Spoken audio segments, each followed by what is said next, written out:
السلام علیکم ناظرین، جب اللہ کسی عورت سے راضی ہوتا ہے تو اس کے جسم میں یہ 8 نشانیاں ظاہر ہوتی ہیں۔ 8 ایسی نشانیاں جس عورت میں ظاہر ہوں تو وہ خوش ہو جائے کہ اس کا رب، اس کا خدا اس سے راضی ہو گیا۔ سمجھو، بسم اللہ الرحمن الرحیم، اللہ راضی ہوتا ہے تو 8 نشانیاں ظاہر ہوتی ہیں۔ اللہ کی اپنے بندے سے محبت کی نشانیاں اگر کسی میں ایک نشانی بھی ظاہر ہو جائے تو سمجھ لینا کہ اللہ اس سے محبت کرتا ہے۔ ساتھ ہی آپ کو بتائیں گے کہ حضرت علی رضی اللہ تعالی عنہ نے فرمایا کہ عورت کو گالی دینا کیسا ہے اور اس کے ساتھ مار پٹائی کرنا کیسا ہے، اس سے گھر میں کیا کیا ہوتا ہے۔ ناظرین، سب سے پہلی نشانی، اللہ پاک جس کو دین کی سمجھ عطا فرماتا ہے، دین سے جوڑ دیتا ہے تو اسے اپنا محبوب بنا لیتا ہے۔ حضرت عبداللہ ابن مسعود رضی اللہ تعالی عنہ سے مروی ہے کہ رسول اللہ صلی اللہ علیہ وآلہ وسلم نے فرمایا کہ اللہ پاک تمہارے درمیان اخلاق بھی تقسیم کرتے ہیں جس طرح رزق تقسیم کرتے ہیں۔ اللہ پاک دنیا اس کو بھی دیتے ہیں جو اللہ پاک کا پیارا ہو یا نہ ہو، لیکن اللہ پاک دین کی سمجھ اس کو دیتے ہیں جو اللہ پاک کا محبوب ہوتا ہے۔ عبادت کی محبت، قرآن کی محبت، اللہ پاک کی محبت، اللہ کے ذکر سے محبت، رسول اللہ صلی اللہ علیہ وآلہ وسلم پر درود سلام بھیجنے کا شوق اور تڑپ، یہ وہ چیزیں ہیں جو اس بات کی نشانی ہے کہ اللہ نے اسے بہت پیارا بنا لیا ہے۔ دوسری نشانی، رسول اللہ صلی اللہ علیہ وآلہ وسلم نے فرمایا، اللہ جسے اپنا بناتے ہیں تو پھر اس پر تھوڑی سی آزمائش بھی ڈالتے ہیں، یعنی اللہ پاک دیکھنا چاہتے ہیں کہ یہ بندہ میرے فیصلے پر راضی ہوتا ہے یا نہیں۔ جو راضی ہو جائے اللہ پاک اسے دنیا میں بھی راضی کرتے ہیں اور آخرت میں بھی راضی کریں گے۔ جو اس وقت بخلاہٹ کا شکار ہو جائے کہ یہ کیا ہو گیا میرے ساتھ، میں تو نماز بھی پڑھتا ہوں، قرآن کی تلاوت بھی کرتا ہوں، پھر مجھے بخار کیوں آ گیا، میں تو دین کا کار بند ہوں، پھر مجھے کیوں فکر ہو رہی ہے، تو ایسا نہیں سوچنا چاہیے۔ حضرت بلال حبشی رضی اللہ تعالی عنہ سے کسی نے پوچھا کہ آپ بڑی توحید کی باتیں کرتے ہیں تو آپ کو اتنی بری طرح سے مار کیوں پڑتی ہے؟ تو آپ رضی اللہ تعالی عنہ نے فرمایا کہ تم بھی تو بازار جا کر برتن خریدنے سے پہلے اسے بجا کر دیکھتے ہو کہ مٹی صحیح طرح سے لگی ہے یا نہیں۔ بس اللہ نے بھی مجھے آزمایا تھا، اس کے بعد یہی وہ غلام تھا جس کا رنگ بھی کالا تھا، موٹے موٹے ہونٹ تھے، جس کے بارے میں اللہ کے پیارے رسول صلی اللہ علیہ وآلہ وسلم فرماتے ہیں کہ جب میں جنت میں جا رہا تھا، جب مجھے معراج کرائی گئی تو آگے آگے کسی کے چلنے کی آہٹ سنائی دی۔ میں نے حضرت جبرائیل علیہ السلام سے پوچھا کہ یہ کون ہے؟ جواب ملا، یہ بلال حبشی ہیں جو آپ کے آگے آگے چل رہے ہیں۔ حضور پاک صلی اللہ علیہ وآلہ وسلم جب واپس آ گئے تو حضرت بلال رضی اللہ تعالی عنہ سے پوچھا کہ تم کون سا ایسا عمل کرتے ہو؟ تو حضرت بلال رضی اللہ تعالی عنہ نے فرمایا کہ آپ نے ہی تو فرمایا تھا کہ ہر وقت باوضو رہنا، تو میں ہر وقت وضو کی حالت میں رہتا ہوں، اور جب بھی بے وضو ہوتا ہوں تو اسی وقت نیا وضو کر لیتا ہوں، اور جب وضو کرتا ہوں تو تب 2 رکعت نماز بھی پڑھ لیتا ہوں۔ چلتے زمین پر ہیں اور قدموں کی آہٹ جنت میں سنائی دیتی ہے، تو آزمائش اللہ پاک کی محبت کی دوسری نشانی ہے۔ اسی لیے اگر کوئی فکر یا پریشانی میں ہو، اس کا مطلب یہ نہیں ہوتا کہ پتہ نہیں کہ مجھے کیا ہو گیا ہے، اللہ پاک اپنے پیاروں کو ہی آزماتا ہے۔ تیسری نشانی تو بہت ہی زیادہ خوبصورت نشانی ہے جس سے پتہ چل سکتا ہے کہ اللہ پاک کس سے راضی ہیں اور ہم سے محبت کرتے ہیں یا نہیں۔ اللہ پاک جب کسی بندے سے محبت کرتے ہیں تو اس کی طرف خوبصورت بدلاؤ لاتے ہیں۔ حدیث میں آتا ہے کہ جب اللہ پاک کسی سے محبت کرتے ہیں تو اللہ پاک حضرت جبرائیل علیہ السلام کو فرماتے ہیں، اس کے بعد آسمانوں میں زلزلہ آ جاتا ہے، سب فرشتے بے ہوش ہو جاتے ہیں، اور پھر جب اللہ کے حکم سے جب ہوش میں آتے ہیں تو سب سے پہلے حضرت جبرائیل علیہ السلام کو اجازت ہوتی ہے تو حضرت جبرائیل علیہ السلام سوال کرتے ہیں، ہمارے رب نے کیا فرمایا ہے؟ اور اس کے بعد خود ہی کہتے ہیں کہ اللہ نے جو بھی فرمایا ہوگا وہ حق فرمایا ہوگا۔ پھر اللہ فرماتے ہیں، جبرائیل میں نے آج اس بندے کو اپنا محبوب بنا لیا، تم بھی اسے اپنا محبوب بناؤ۔ حضرت جبرائیل علیہ السلام بھی اس بندے سے محبت کرنے لگتے ہیں۔ پھر حضرت جبرائیل علیہ السلام کو حکم ہوتا ہے کہ آسمانوں کے تمام فرشتوں کو خبر دے دو، یہ اللہ کا پیارا بن گیا ہے۔ حضرت جبرائیل علیہ السلام آسمان کے تمام فرشتے، تمام نورانی مخلوقات بھی اس سے محبت کرتے ہیں۔ آسمان کے کھربوں فرشتے اس سے محبت کرنے لگتے ہیں۔ پھر ایک فرشتہ آسمان سے دنیا میں آتا ہے اور اعلان کرتا ہے کہ اے لوگو، فلاں شخص اللہ کا محبوب ہے۔ حضرت جبرائیل علیہ السلام تمام آسمانوں کے نوری مخلوقات اس سے محبت کرتی ہے، تم بھی اس سے محبت کرو۔ اور پھر دنیا والوں کے دلوں میں اللہ پاک اس بندے کی محبت ڈالتا ہے، تو اس لیے دنیا میں دو کام ضرور کرو جس کو کرنے سے اللہ ہم سے راضی ہو جائے، ہمیں اپنا محبوب بنا لے، انشاءاللہ دنیا اور آخرت میں کامیاب ہو جاؤ گے۔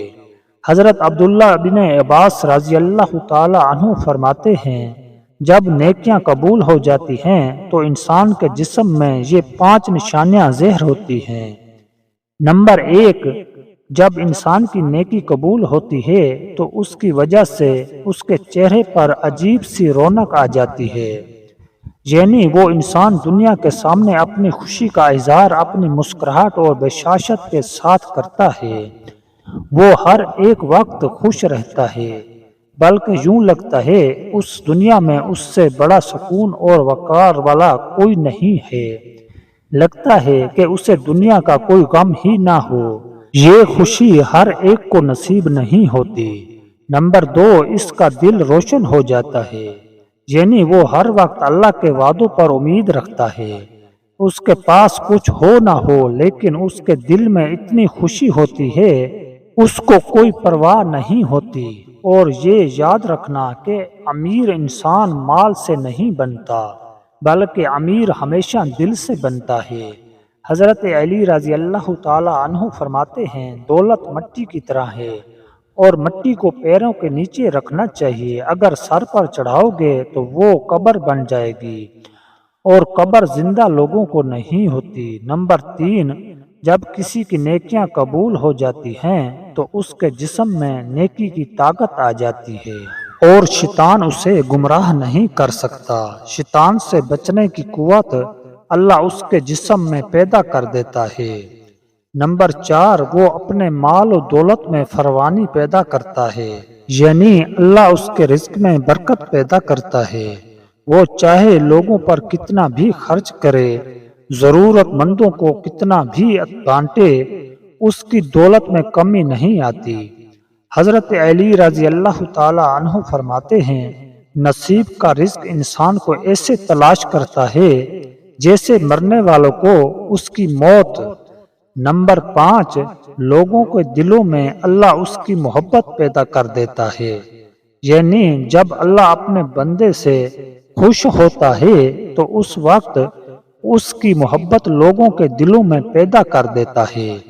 ناظرین، اب آپ کو بتاتے ہیں عورت کی ذمہ داری کیا ہے۔ حضرت علی رضی اللہ تعالی عنہ نے فرمایا، عورت کی سب سے بڑی ذمہ داری کیا ہے؟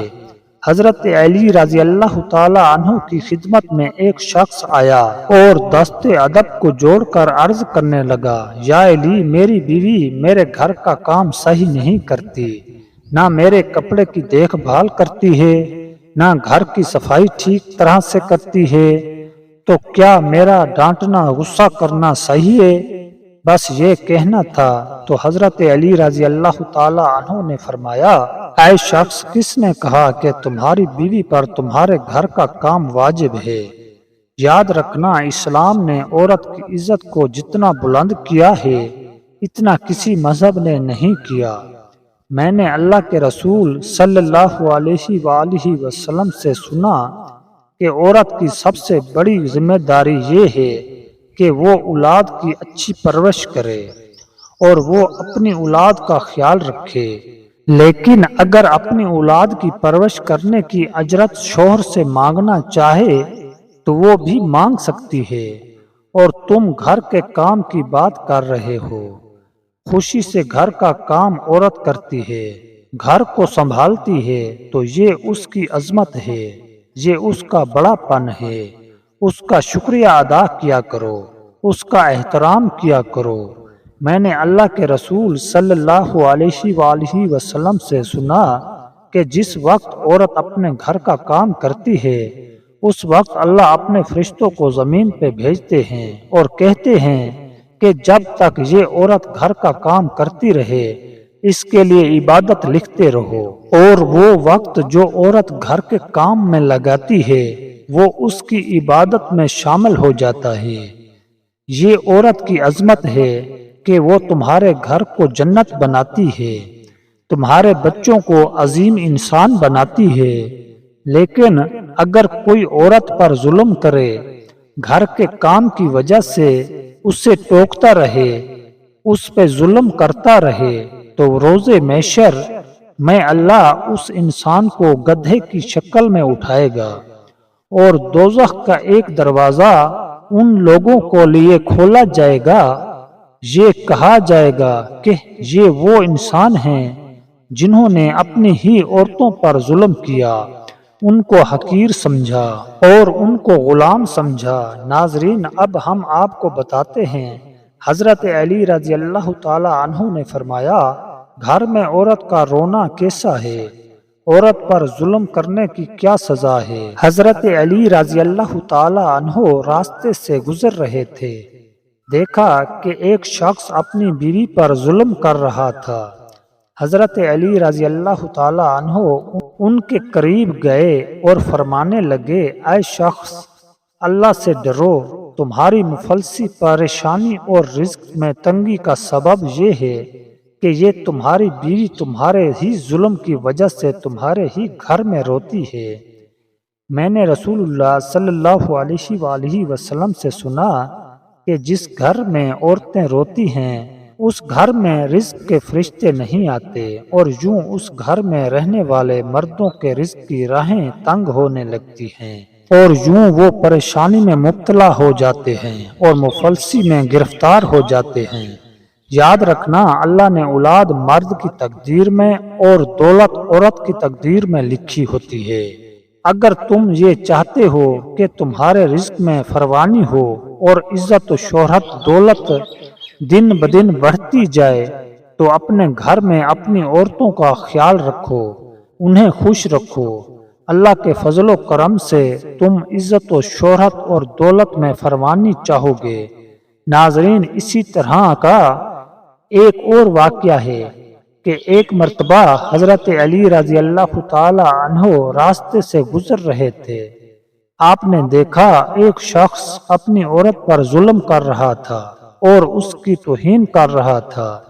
حضرت علی رضی اللہ تعالی عنہ ان کے قریب گئے اور فرمانے لگے، اے شخص، یاد رکھنا، اللہ نے مرد کو طاقتور اس لیے بنایا ہے تاکہ وہ عورت کی حفاظت کر سکے، نہ کہ عورت پر ظلم کر سکے۔ میں نے نبی کریم صلی اللہ علیہ وآلہ وسلم سے سنا کہ جو مرد اپنی عورت پر ظلم کرتا ہے تو اللہ اس پر لعنت بھیجتے ہیں۔ تو اس نے کہا، یا علی، یہ میرے نکاح میں ہے، میں اس سے جو بات کہتا ہوں یہ میری بات نہیں مانتی، تو حضرت علی رضی اللہ تعالی عنہ نے فرمایا کہ نکاح کا مطلب یہ نہیں کہ تم نے اپنے لیے غلام خریدا ہے، بلکہ نکاح کا مطلب یہ ہے کہ تم نے اپنی نسل کو بڑھانے کے لیے اس عورت سے مدد طلب کی ہے اور تمہاری اولاد کی اچھی تربیت کے لیے اس عورت کو چنا ہے۔ اے شخص جس سے مدد لی جائے اس کو غلام نہیں سمجھتے، اور جو تمہاری اولاد کو پروان چڑھائے اسے حقیر نہیں سمجھتے، بلکہ تمہیں تو اس کا شکر گزار ہونا چاہیے۔ یاد رکھنا، عورت پر ظلم کرنے کا مطلب ہے اولاد کی بغاوت۔ آنے والے وقت میں جو اولاد اس عورت کے جسم سے تمہیں نصیب ہوگی تو اس کے وجود میں تمہارے لیے بغاوت ہی بغاوت ہوگی۔ اللہ تعالیٰ سے دعا ہے کہ اللہ ہمیں دین حق پر چلنے کی توفیق عطا فرمائے، ہماری اولاد کو ہمارے لیے رحمت بنائے اور ہمیں دین کی مکمل سمجھ نصیب عطا فرمائے، آمین۔ ناظرین، ویڈیو اچھی لگی ہے تو اس کو لائک اور آگے دوستوں کے ساتھ شیئر لازمی کریں، اور ہمارے چینل پر اگر نئے آئے ہیں تو ہمارے چینل کو سبسکرائب لازمی کر دیں۔ شکریہ۔ السلام علیکم ورحمۃ اللہ۔